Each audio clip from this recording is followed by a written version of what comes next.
আম্মু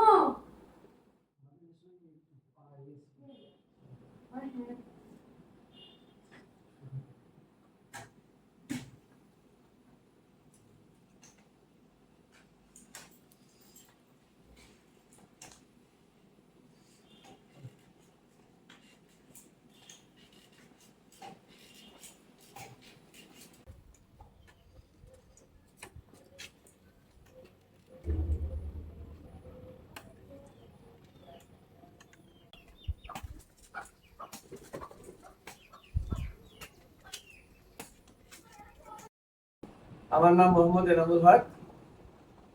আমার বাসা পলাশপাড়াতে। আমার মেয়ে সুরভি, সে শারীরিক প্রতিবন্ধী। আহ, ছোটবেলাতে সে সুস্থ স্বাভাবিকই ছিল। তো হঠাৎ করে ওকে স্কুলে নিয়ে যাওয়ার পথে সড়ক দুর্ঘটনায় ওর একটা পা হারিয়ে যায়। তখন ও কেজি 1-এ পড়তো। সালটি ছিল 2013 সাল।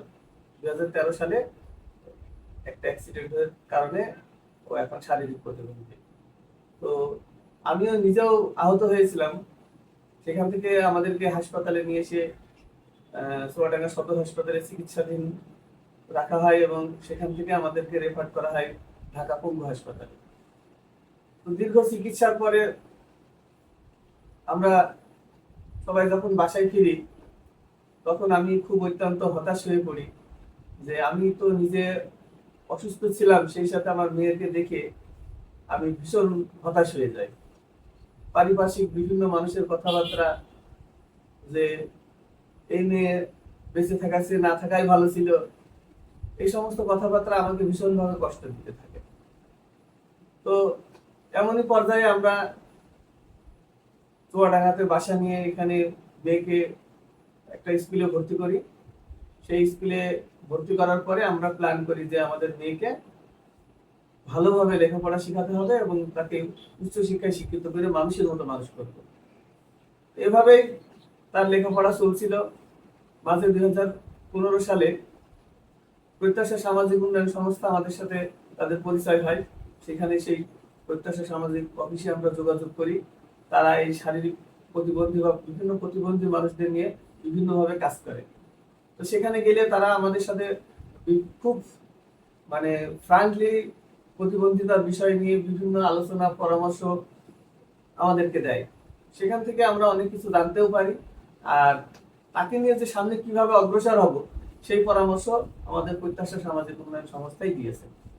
তো সেখান থেকে আমরা তার লেখাপড়ার জন্য টিউশন ফি, বই, খাতা, ব্যাগ বিভিন্নভাবে তারা আমাদেরকে সহযোগিতা করেছে এবং এখন পর্যন্ত তারা আমাদের সহযোগিতা করছে। আমরাও চাই যেন তারা আমাদের মেয়ের পাশে থাকে। আমরা তাদের কাছ থেকে সারা জীবনভাবে সহযোগিতা পেতে চাই। আমার মেয়ে এখন এসএসসি পরীক্ষার্থী। সে পড়াশোনা অত্যন্ত ভালো এবং সে সেই দিক নির্দেশনা অনুসারে সামনের দিকে এগিয়ে যাচ্ছে। আশা করি সে হয়তো নিজের পায়ে একদিন দাঁড়িয়ে যাবে এবং মানুষের যে ধারণা যে সে তার বেঁচে থাকার চেয়ে মারা যাওয়া ভালো ছিল, এই কথাটাকে সে ভুল প্রমাণ করবে। এটুকুই হচ্ছে আমার বিশ্বাস। আমি সুরভি। আমি একজন শারীরিক প্রতিবন্ধী। আমি যে প্রতিবন্ধী আমি সেটা মনে করি না, কারণ আমি জীবনে আরো এগিয়ে যেতে চাই এই প্রতিবন্ধকতাতে পার করে।